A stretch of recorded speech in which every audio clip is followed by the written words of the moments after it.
नमस्कार साथियों, कैसे हैं आप सब।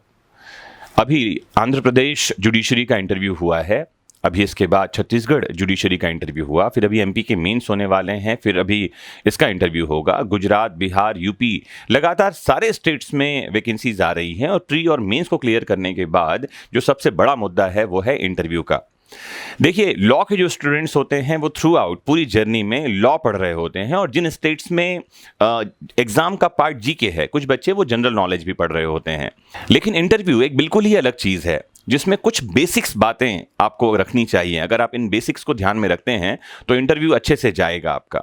देखिए, इंटरव्यू जो शब्दावली है वो नॉलेज चेक नहीं है, जैसा मैं बार बार कहता रहता हूं। मुझे कई लोगों ने पूछा है, सर इंटरव्यू के टिप्स दीजिए, तो मैं आपको कुछ साधारण बातें बताऊं, जिसमें से पहली बात आपको जाननी चाहिए कि interview is not a knowledge check. Knowledge check करने के लिए प्री और मेंस का एग्जाम ले लिया गया है, जिसमें आपका ज्ञान और आपकी राइटिंग स्किल्स को चेक कर लिया गया है। अभी चेक किया जाएगा आपकी पर्सनालिटी को, क्योंकि इंटरव्यू जो शब्द है वो इनर व्यू से आया है, जिसका मतलब है भीतर देखना, आपके भीतर झांकना कि आप कैसे व्यक्ति हैं। और इसको चेक करने के लिए 1 to 1 किसी व्यक्ति से बात की जाती है। जब आपसे बात की जाती है तो पता चलता है कि आप कैसे पर्सनालिटी को रखते हैं। एक ऑफिसर की पर्सनालिटी, एक जुडिशियल ऑफिसर की पर्सनालिटी कैसी होती है, अगर आप इन बातों को समझ लें तो आप इंटरव्यू ठीक से दे पाएंगे। तो जब कभी किसी की पर्सनालिटी चेक की जाती है तो पर्सनालिटी दो तरह की होती है, एक है इनर पर्सनालिटी, एक है आउटर पर्सनालिटी। जब आउटर पर्सनालिटी को चेक करना होता है तो उसके लिए आपके ड्रेस कोड, आपने कैसा कपड़ा पहन रखा है, आप कैसे दिख रहे हैं, the way you smell, the way you walk, the way you sit, आप जो कुछ भी कर रहे हैं, जो आपको देखकर समझ में आता है, ये आपकी आउटर पर्सनालिटी का पार्ट है। और आपकी होती है इनर पर्सनालिटी।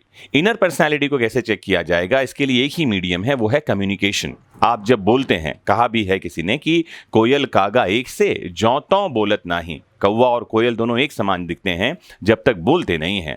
और जानी परत है काक पिकू ऋतु बसंत के माही। कौन बुद्धिमान है कौन नहीं है ये पता चलता है वसंत के महीने में, जब कौवा और कोयल दोनों बोलते हैं। तो कम्युनिकेशन एक मीडियम है जिससे कि पता चलता है कि आप कैसे व्यक्तित्व को रखते हैं। इंटरव्यू देने के लिए आपकी पर्सनालिटी जो है वो हम्बल होनी चाहिए। हम्बल मतलब ये कि आप विनम्रता से पेश आएं इंटरव्यू बोर्ड से। आपका ड्रेस कोड अच्छा हो, ये तो बहुत ज़रूरी ही है। इसके अलावा आप अपने बारे में जानते हो, ये सबसे महत्वपूर्ण है। और सबसे ख़राब बात यह है कि हम अपने आप को ही तो नहीं जान रहे हैं।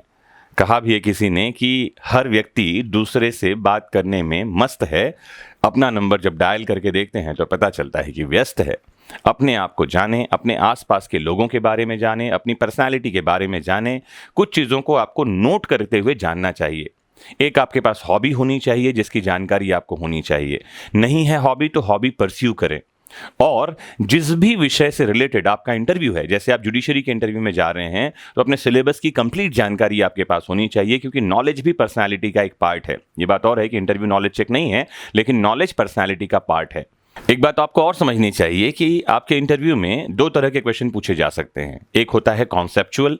कॉन्सेप्चुअल का मतलब होता है जो अवधारणात्मक हो, और एक होता है फैक्चुअल, जो तथ्यपरक हो। तो जब फैक्चुअल क्वेश्चन पूछे जाते हैं तो कई बार फैक्ट्स आपको नहीं याद होते हैं। ऐसे में आपको सॉरी बोल करके उस क्वेश्चन से आगे बढ़ जाना चाहिए।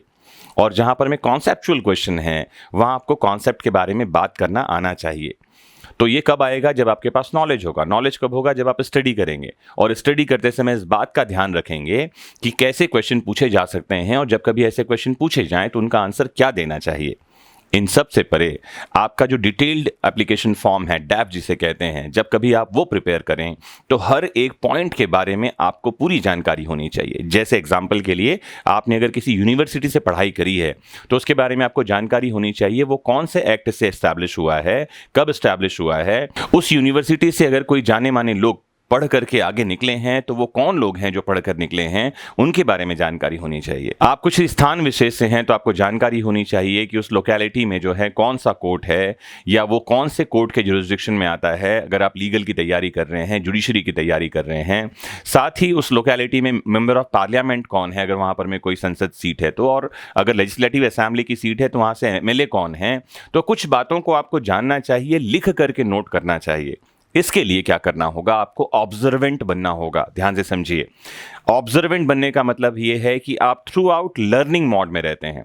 स्टडी करना अलग है, एग्जाम के लिए आप कर रहे हैं, लर्निंग एक अलग चीज़ है जहां आपके मन में क्यूरियोसिटी होनी चाहिए कि ये क्या है और ये क्यों बना। जब आप इतने क्यूरियस होंगे तो आप छोटी छोटी चीज़ों की जानकारी रखते रहेंगे और यही सारा अक्यूमुलेशन आपको काम में आएगा आपके इंटरव्यू के समय। सबसे इंपॉर्टेंट महत्वपूर्ण बात यह है कि जब कभी आप किसी मेंस एग्जाम में सिलेक्शन ले लें और आप चाहते हैं कि हम आपको इंटरव्यू की ट्रेनिंग दें, तो आप सीधे इंटरव्यू की ट्रेनिंग के लिए इंदौर आ सकते हैं, जहां मैं 1-to-1 आपको ट्रेनिंग देना पसंद करूंगा। या आप सीधे 6262624121 इस नंबर पे बात करके कुछ अगर आपके मन में क्वेरीज हैं, कोई आप टिप्स लेना चाहते हैं, कुछ आपको जानकारी चाहिए, तो आप सीधे पूछ सकते हैं जब आप मेंस एग्जाम पास कर लें तब।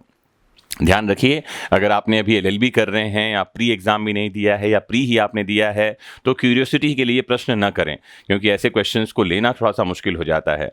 अगर आपने मेंस लिख लिया है, मेंस का रिजल्ट आ गया है, इन दोनों ही कंडीशन में आपका स्वागत है। मुझे और मेरी टीम को खुशी होगी आप सबकी मदद करके। सबसे महत्वपूर्ण, जुड़े रहना है आपके अपने फेवरेट प्लेटफॉर्म वैदिक शिक्षा से। समझते रहना है देश दुनिया के कानून को सरल भाषा में। नमस्कार।